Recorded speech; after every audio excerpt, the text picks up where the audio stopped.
Hello, hello, hello. Welcome to Errogie Music Live here on Sunday, the 1st of June, 2 minutes past 7. Apologies for the late start. My name's Adam Sutherland. I am on a lifelong journey into trying to understand what is it that makes a good tune. And I'm 30 years into this journey, and I'm just feel like I'm still learning. I'm still a beginner, and compared to what there is to know, I know nothing, and I'm happy with that. So on this channel, I'm hoping to see if anyone else out there is interested in just doing a deep dive, as they say on almost every YouTube video, into the world of melodic creation, and maybe together we're going to make some discoveries. And yeah, that's it. So Adam Sutherland, tune writer from Scotland, fiddle player. I just love melody. I love all of music, and melody is just something I can't stop thinking about. And those of you who've been here before will be aware that I'm just trying to see if I can help other people either become as addicted to melody as me, or maybe you already are addicted and you just want to fine-tune some of your melodic creation, or maybe you don't care about writing tunes at all, but you just maybe increase perhaps your appreciation of a damned good tune. So that's it. Welcome to my channels. Like and subscribe. Please feel free to like and subscribe. And I'm going to get started. This week I'm going to be looking at an idea which occurred to me after hearing a beautiful new tune in the making by my wonderful wife, Emma Tomlinson. She was writing a tune, frustrated with, because I wanted to write the tune with her. I, more than that, just loved that she went, nah, my tune, I'm doing it on my own. Anyway, Emma made me realize something today, which is that loads of tunes that are awesome do this thing. And that thing is what I call, what about this? What about that? What about this? What about that? I'm going to just explain that in a few different ways. But it's basically, I think you can draw a comparison with language. And that's why I called it, what about this? What about that? Because in language, it would be two sentences which start with the same words, but have different endings. What about this? What about that? Now, musically, it's really, really awesome to try this. And this is one of the questions that I get asked the most from people who are wanting to learn how to write their own tunes is, how do I get started? So is that you? Are you someone who maybe struggles with getting started? That's what this can help with. And I'm just looking in the comments here. We've got Michael Bishop. Hello, Michael. And you're saying Welsh and Brittany. And I'm not totally sure what that refers to, but maybe you can give me more of a clue in the comments. Anyway, feel free to chuck in some comments if you have anything to say, or ask me, because these things are better for everyone if there's a bit of feedback. And even though I've been doing this since the start of January this year, 2025, it's still slightly strange talking to a camera. Even on Zoom, you get like a face to look at. I don't have that. So any chat is more than welcome. And also, my aim is to help. So anyway, musically, what about this? What about that? I'm going to use an example that exists already, a really famous tune. And if you're familiar with Scottish traditional music, you will maybe be aware of perhaps one of the best named tunes ever, and it's called The Devil in the Kitchen. And I've just seen Michael's extra comment, Celtic flags. Oh, I see. Yeah, okay, so in my really rudimentary beginner thumbnail design, I only put Irish and Scottish flags, and I omitted the Welsh and the Breton. I did think about doing others, but and I actually thought about English as well, and then I thought about all the other flags, and I ran out of time. And I made, as they say in lots of American films, I made a judgment call. But I think what I'm getting is maybe I made the wrong call. Anyway, back to this tune, "The Devil in the Kitchen." Amazing name for a tune. If you have ever been to Cape Breton Island in Nova Scotia, that's another flag I should have had. Celtic. Gee whiz, I missed out. I basically insulted most of the tune playing world here. If you've ever been to Nova Scotia and you've ever been to like a square dance there or heard any fiddle music, there's a good chance you may have heard "The Devil in the Kitchen." It's a strathspey. It's either 2 parts or 4 parts depending on how you look at it, but usually the first part is played on the A and the E strings, and then what you could call the third part is then exactly the same notes down an octave. Is that a third part or is it the first part again? You tell me. I'll give you a wee blast of how the tune goes. Lots of burls. Not a particularly easy tune to play.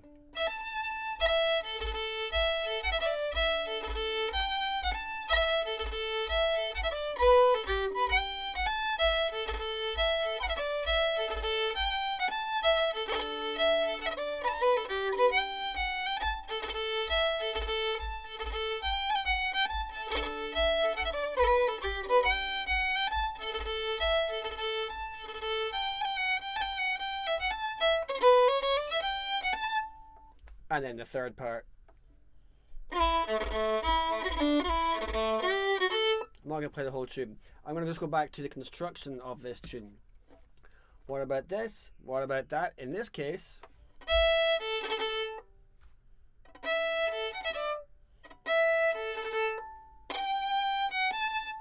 so the "what about" equivalent phrases are the E, A, and then the first "what about this," the first "this" equivalent is, then it's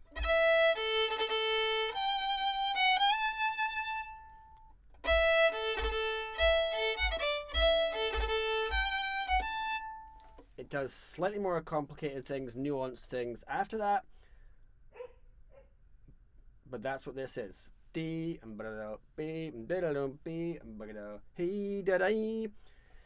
was thinking as I was enjoying a pizza about half an hour ago, that perhaps this is arguably just the same thing as question and answer. Question and different answer, and regular listeners, tuner inners to this will be aware that I'm always talking about how powerful that phrasing structure is. Question, answer, same question, different answer. But this is different, I think. Let me know what you think, because question and answer is an entire phrase then responded to by an entire phrase. This is not an entire phrase. This is more of a structural shape, which isn't a full phrase. Allow me to make the point further. That's not a phrase, I don't think. The actual first phrase in its entirety is, "what about this?" That's a phrase. And then the answer phrase is, I think. Let me know if you disagree or agree. So it's a way of building a phrase. So, does that make sense? Does any of this not make sense so far? Had you ever noticed this before? Had you not noticed it? And furthermore, do you think this is something that could be helpful to you? So, we'll come back to that. Chuck in some questions or comments. I'm going to play you another example, a really famous tune called Jenny Dang the Weaver. Do you know what? I think they don't name tunes like they used to. Jenny Dang the Weaver is an exceptional name for a tune. In fact, I should probably do a wee video sometime on just what are the best and maybe the worst tune titles out there.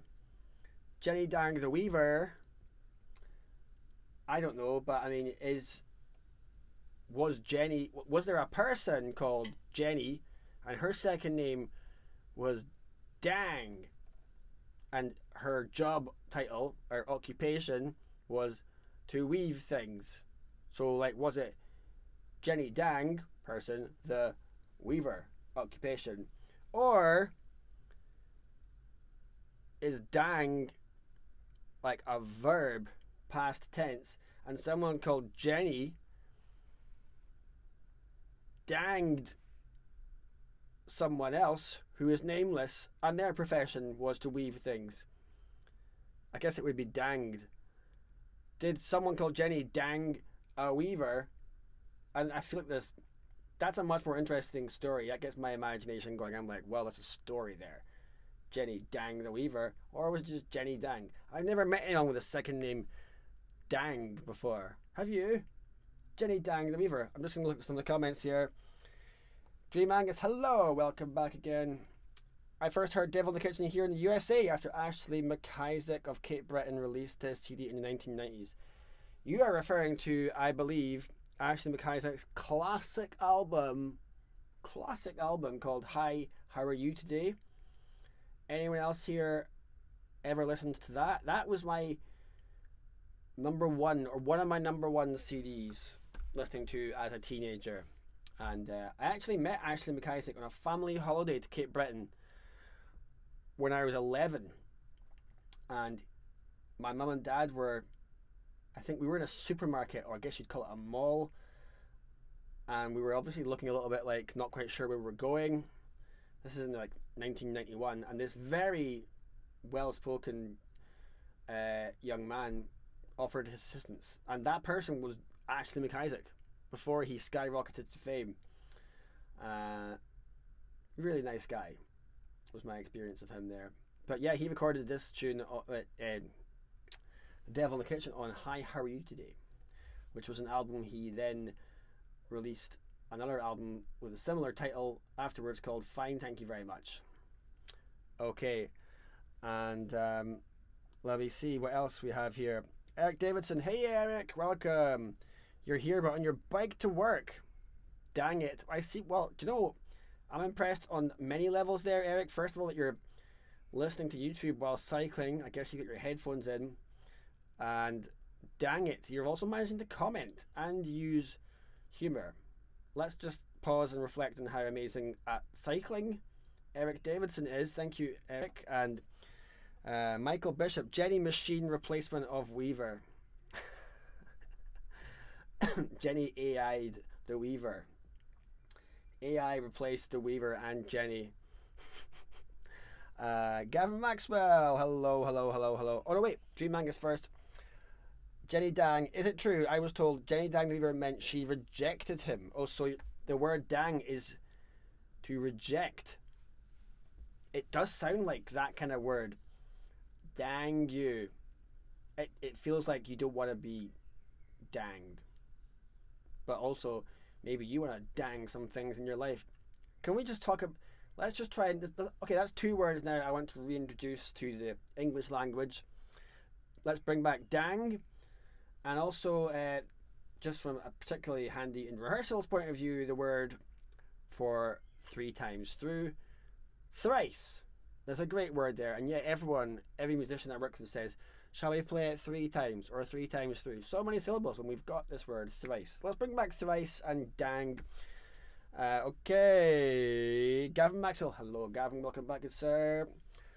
Not an altered question second time round, but actually replying to the question with a slightly different question. Not an altered question second. I am too thick to understand exactly what you mean. I think you're making a good point. I'm just too thick there. Dream Angus, you wore out your Hi, How Are You Ashley CD in the 90s. It was a great listen. Yeah, I wore mine out as well. Fondly scratched CDs. Okay. Jenny Dang the Weaver. How does the tune go?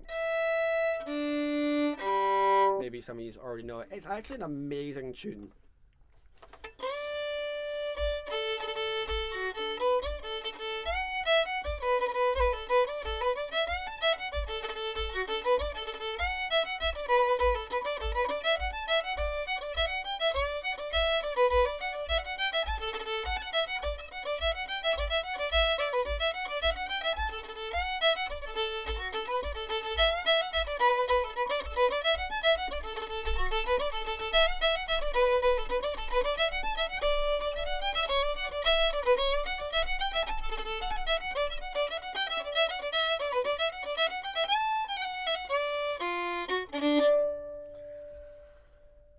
Okay, so it starts with and then goes. So that's the first phrase. And in order for it to fit the criteria of what about this, what about that, it then, as you know, has to start the same way again. Which it does. But this time goes. So the first phrase and then the second phrase are this.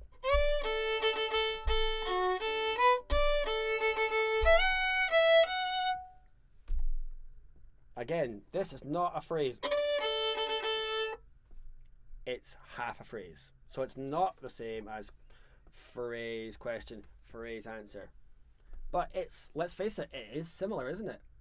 Isn't that interesting that it's almost like the same pattern at a smaller resolution is a pattern that is liked by humans, whether they consciously understand it or even think about it or not. What is that? Just going back to what I said at the start about my quest to understand melody, what is that? Why is it that humans like this? Why do we like something contrasting, then the same something again, then something different? Boop, boop, boop. Somebody tell me why we like that. All I can talk about here with any confidence is what it is and that we do like it. I can tell you what it is because I can play it, I can tell you the notes, I can tell you the intervals, I could even tell you the frequencies. And I can tell you that loads of people like it because you could tell me that because thousands of people play these tunes that use this all over the world. And I can tell you that if you try it, there's a good chance it might work for you, but I couldn't tell you why. And what even subject is that you're drifting into there? Is that like psychology? What is that? Maybe AI will answer that for us, or maybe some clever human has already done this. Couple more questions. Spinning Jenny, Michael Bishop, yes. Gavin, I wonder if it was supposed to evoke the sound of the machine, like Ravel's Bolero was inspired by factories. I didn't know that Ravel's Bolero was inspired by factories. There's a great story here, and maybe the great thing about a good tune title is that you don't know from just what you've been given exactly why it's called that way, called that, but you know enough to be interested. Or maybe, let's face it, you don't care what the tune title's really called, you just love the tune. People do, don't they, play tunes mostly just because they like the tune. They don't go, oh, I will play this tune because I like the title. Okay, I'm going to take a sip of water, excuse me. So, can you think of any tunes that do this? Have you used this? Will you try and use this? Maybe I should try and make something up right now. Okay, right. Someone give me a tune type and a key, and I will try and do this.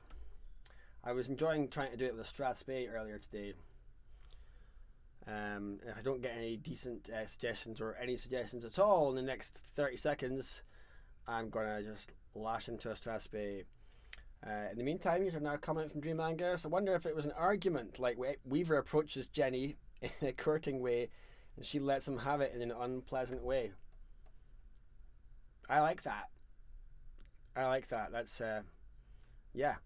Jenny was just like, nah. Okay, right. I've not had any suggestions for tune titles, types to try this, so chuck one in if you feel like it. In the meantime, I'm going to just pick one. Jig. Alright, so I've got to think of what about this?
Got a bit carried away there. I think that worked.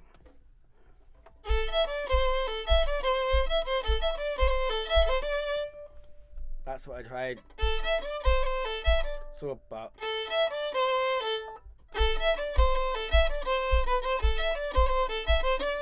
does that make sense? What time signature is that? 1, 2, 3, 4. 1, 2, 3, 4.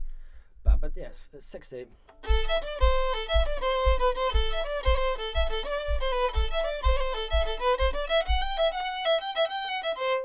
And in case anyone's interested, those notes at the end, I just did those because I usually my first grab when I'm looking for something at that point in the tune, when you've had phrase, answer, same phrase, different answer, is just something that uses different notes. So it just gives contrast.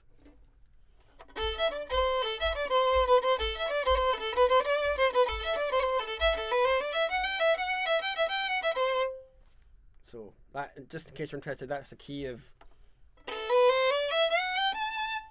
I can't remember what you call that mode, but it's A minor with a sharpened, with a major 6th. Is that Dorian?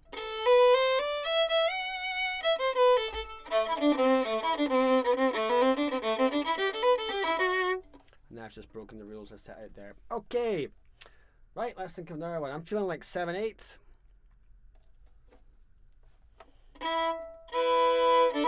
Oh, actually, I've just remembered an existing tune I thought of. A great Irish jig called the Monaghan Jig, which is an amazing tune.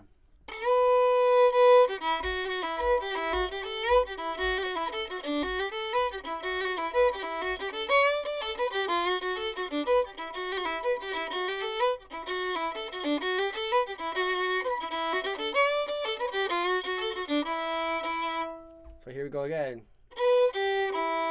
That's our first little shape. That's our what about of the what about this. And then the this of the what about this.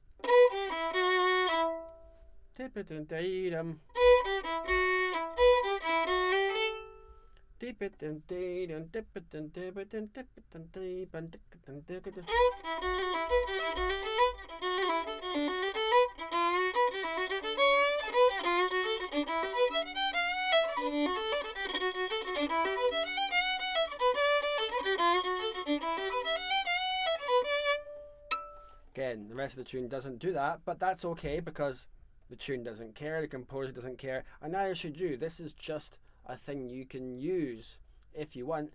You can always break your own rules, but this is a great way to maybe just kickstart your creativity. So go for it out there, try it, pick some notes. You don't even have to like the notes, you don't even have to think about them.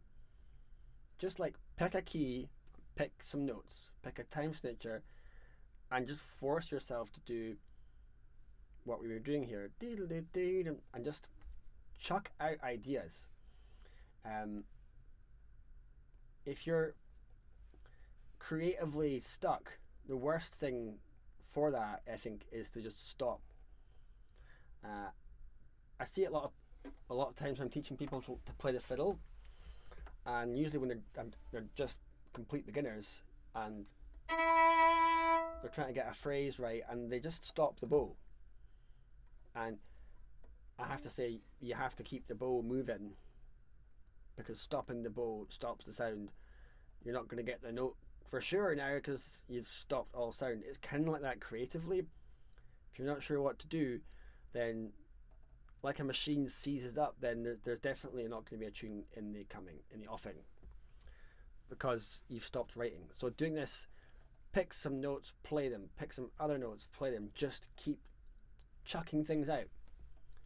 And if you keep doing that, that's almost the most fundamental thing about writing tunes, is just throwing things out and throwing things out. You don't have to like them, you don't have to feel like it's easy, you don't even have to feel like it's fun, but eventually you'll just start making decisions about what you like, and that is the composing bit, I think, when you start almost taking away the stuff you don't like, or settling on things that you do like.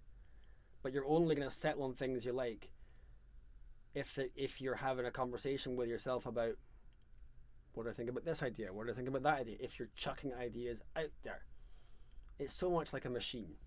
Your machine has to be just chucking out noise.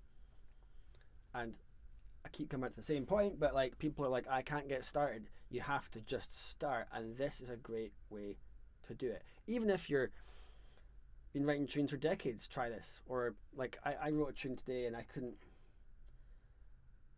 think of how to start, so I just picked a type of tune and shoved myself through the door creatively. And then I kind of ended up writing something that was kind of different to what I started off with, but I wouldn't have written it had I not booted myself out of the door creatively and started chucking ideas out there. Okay, I think I've made that point enough. I'm going to just check the comments here. Michael Bishop, good question as usual. What's the minimum notes for a dialogue? Do you mean like for a phrase? Like what's the small, at what point is it no longer a phrase? I suppose I've been talking about these little shapes not being phrases but ways of starting a phrase. You're asking me what is the minimum, at what point. It's a really tricky thing to explain what a phrase is. You can explain what 2 bars of music is in terms of length. It's 2 bars, right?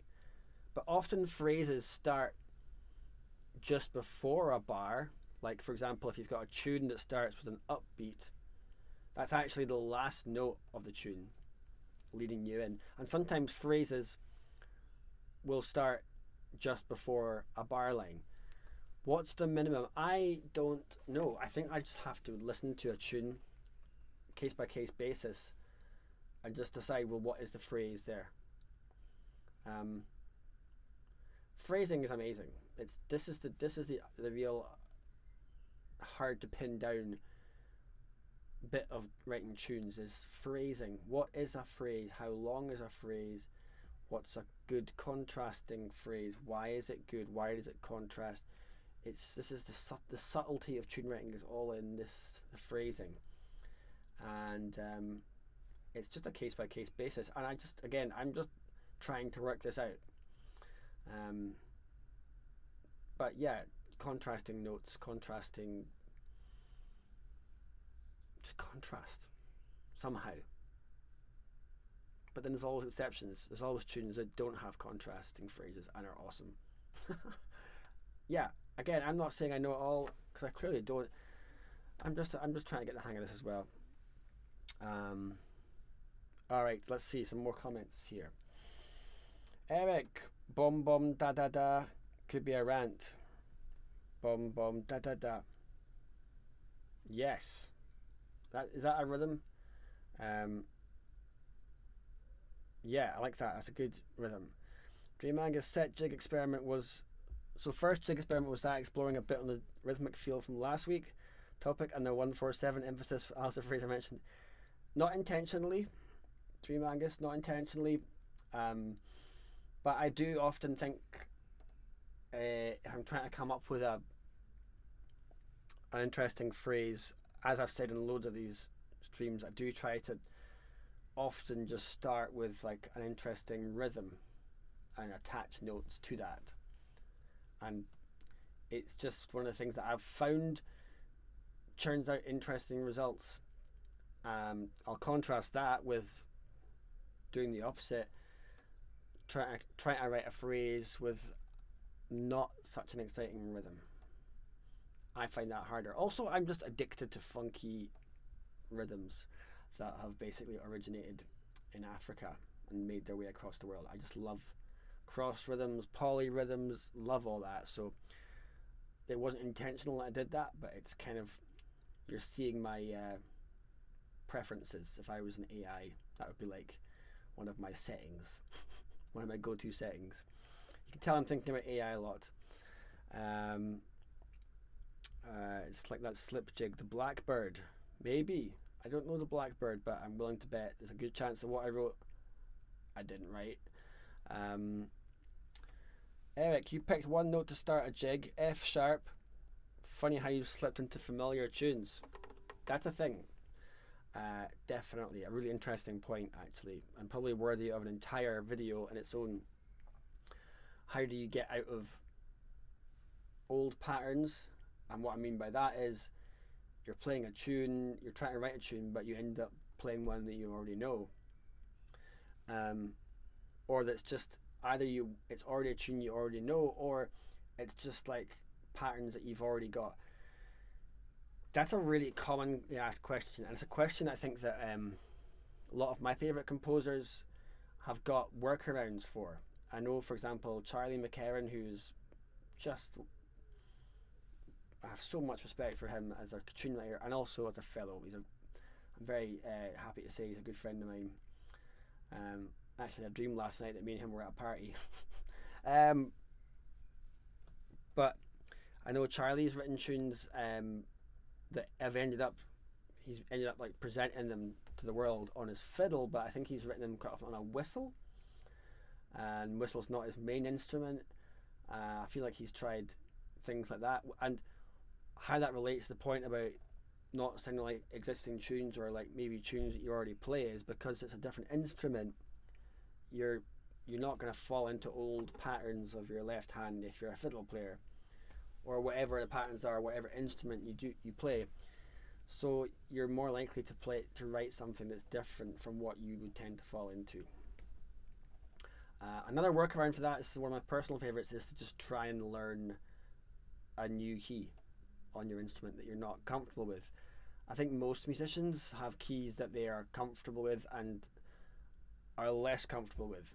I know I certainly am not able to claim that I am equally comfortable in all keys. I don't think many folk can claim that. So I've ended up writing tunes when I'm trying to learn how to play something like D flat. I wrote a tune in the pandemic in D flat major, and I put it on my Facebook page and wasn't ready that actually like at least one musician was genuinely hacked off with me and left like a mildly abusive comment, which I just was so amused by, because I was like, I'm not trying to ruin your day. They were like, what the hell is the point in that? And I'm like, look, I'm just sat on my couch, I can't leave the house, it's the pandemic, and I've decided to try D flat major. Why? Because I can't do it. I'm not doing it to show off, look how good I am in D flat. I literally can't do it, and I couldn't really play it very well. But I ended up finding some new sounds that I never would have written that tune. I'm gonna have to try and play it a bit now, aren't I? Gee whiz. It's gonna sound so out of tune. So D flat major on the fiddle. It's not very easy.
I'll stop there.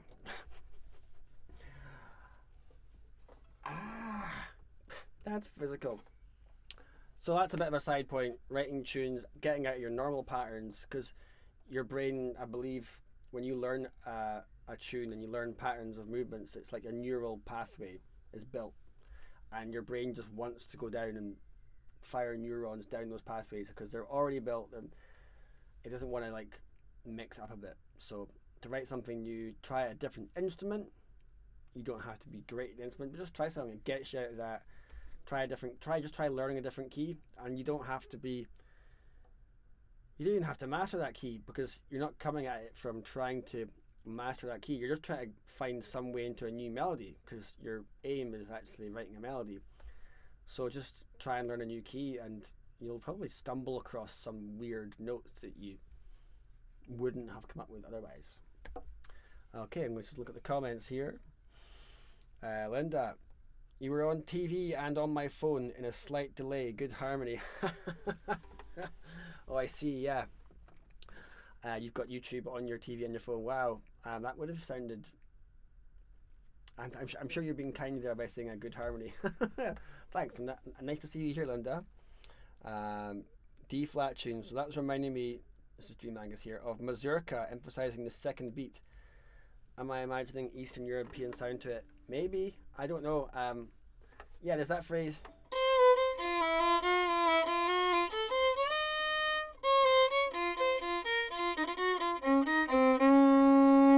And then...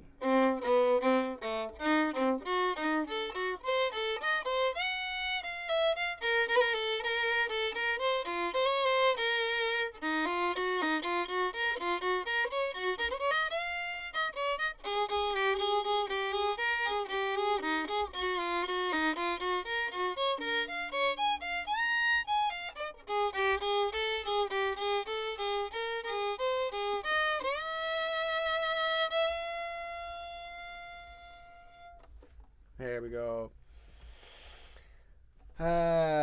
Do you have the dots for that, Michael Bishop? Yes.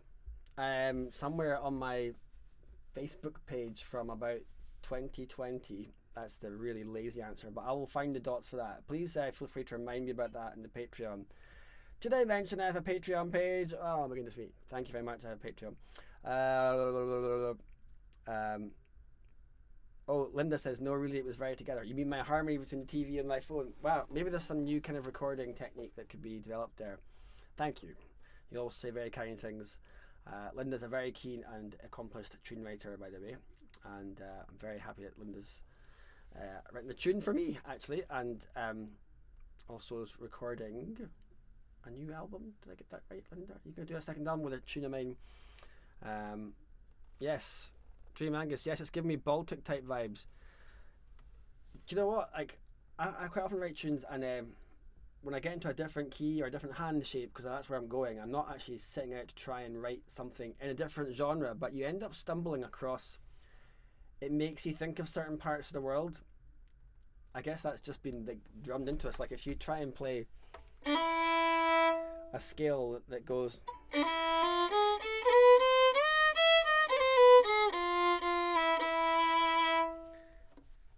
That does just make you think of somewhere east of Aberdeen, right? Just does.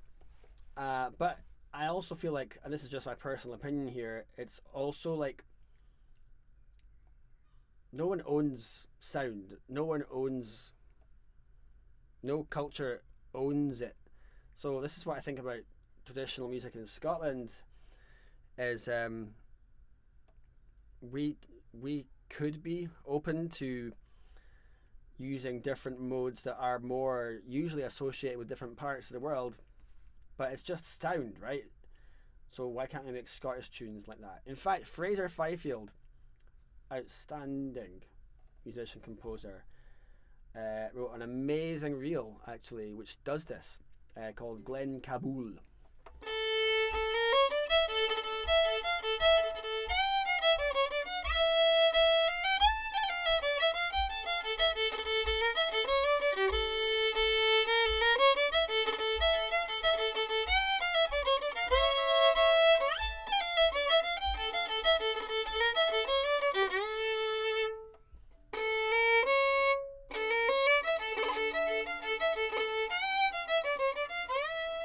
How nice a phrases.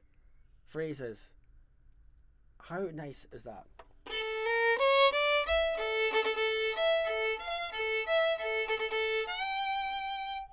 I used to play this tune wrong for many years. I used to play that note there that I just stopped on, which is a G. I used to play that as an A.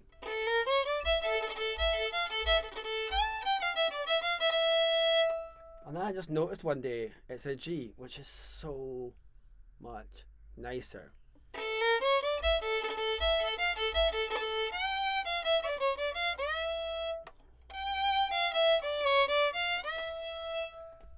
nice is that phrase? And then the A comes just after that, and you're so much more ready for that A because of the fact it's only gone up to a G. So I'll play the whole phrase.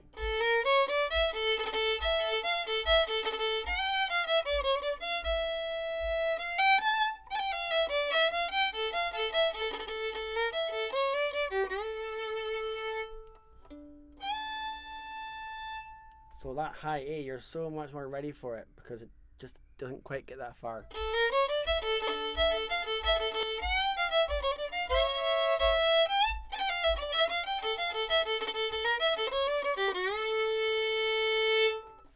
Isn't that gorgeous? It's makes me anyway, it makes me feel something more than just notes. Music, of course, is like structural, and obviously I'm talking a lot about structures, but then something happens. Certain structures transcend just maths and physics and veer off into, I don't know what. Emotional doesn't quite do it justice to my mind. It's almost like, I mean, that tune almost sounds mystical to me, or maybe I'm just projecting that onto it, I don't know. But it transcends just catchy. It's got a feel. That's the esoteric stuff that is hard to pin down. It's hard to teach. It's hard to explain. It's hard, and yet it's there. And that's what I'm trying to dig away at and find out about in my own life, and yeah, and with you guys now as well. Dreamangus, Persia scale. Yeah, it sounds like it's from that part of the world, but I mean, there's loads of different areas east of Aberdeen that have got that. Glen Kabul, of course, Kabul being in Afghanistan. Old Blind Dogs might play it. They might do, yeah, they might do. And Eric Davidson, interesting comment here. Whatever the feet can do, the tune should. Are you talking about your cycling there? I like that. It's a great tune, Dreamangus, isn't it? Alright, so has this been something that you've thought about before? Is this something you want to try? Is this something you're like, whatever? As ever, I try to encourage people to just think for themselves. Work out what you like. It doesn't matter what anyone else, when it comes to music, doesn't matter what anyone else likes. What do you like? Do you like this? Take this, or take anything that you want to think about. Take Fraser's tune. Take it deep into your center of your being and chew on it. And value your own opinion, value your own judgment. And if you do write something from it, do it for you and make it yours. This is your journey. And I just say that because there's so much pressure in this world to kind of conform or be like everyone else or worry what everyone else thinks. And I'm not saying don't think about what other people think of you, because I think it's good to like brush your teeth and not smell bad and be aware of what you're putting out there when you're with other people. But when you're writing your music and you're doing your thing, it's so important that it's your creative space is guarded. If you share something with someone else, that's fine, but do it first and foremost for yourself. It's your journey. And I know as I say this, it sounds like a corny thing to say. I don't care. Because, partly because I don't mind laughing at myself. I say a lot of corny things, but also I know this is true. It's maybe both corny and absolutely true that you should write music for yourself. And it's also the case that I think almost all of the greatest artists in history, if they've ever spoken about it and you've heard them say it, they're always saying do it for you. I'm sure there's a great, obviously far more eloquent speech on this topic by the late David Bowie, and there's loads of the great musicians saying you got to do it for you. I will also just chuck in there that there's always an exception. Every single thing that I say or think of that's this is the way it should be, there's always an exception. So that's something I've just noticed. And again, I'm not religious, but I think yin and yang is a fundamental force in the universe. There's always an exception to every rule. Black contrasts white. All the arts, visual arts, contrast seems to work. Musically, contrast seems to work. A bit of each in other. That there's some truth there that I don't even think words can pinpoint down. Anyway, I'll just stop with that. I'm just trying to give you encouragement to just go on your way and do your journey and make it yours. And hopefully some of this either helps directly, as in you might write a tune using a technique, or maybe you won't use the technique but just get a bit of enthusiasm, or maybe you'll just reject everything I've said and use that rejection of what I've been saying to go and write something. But hopefully, at the very least, I hope this doesn't put you off writing tunes for life. That is my desire. So loads of regulars coming back every week. I can't tell you how much it means to me. I really appreciate the feedback. It makes a huge difference to my life, and just makes this feel really worthwhile. And so I'm going to keep doing this. This is month 6 now. I started this off right back at the beginning of January with some extraordinarily technical disasters. So yeah, I'm 6 months in. Thank you so very much, all of yous. I'm just seeing some nice comments coming in just as I'm saying goodbye. Thank you, Dream Angus. Thank you, Michael Bishop. May the force be with you and with you. Thank you, Gavin. Thank you, Gavin and Michael are on my Patreon team, so special thanks shout out to those guys as well. But also thank you to everyone, and if you're watching this in the future, hope it's nice. And yeah, so for me, Adam Sutherland here at Errogie Music, thank you for joining me on my little shared journey now into the world of melody and slight mysticism. Alright, I'm going to say goodbye. Enjoy the rest of your Sunday the 1st of June, or if in the future, whatever day it is, enjoy that as well. And I will say bye bye, bye bye, bye bye, bye bye, bye bye, bye. Oh, that sounds like the music at the start of the cinema. Bye bye, bye bye, bye bye, bye bye, bye bye, bye bye, bye bye, bye bye, bye bye.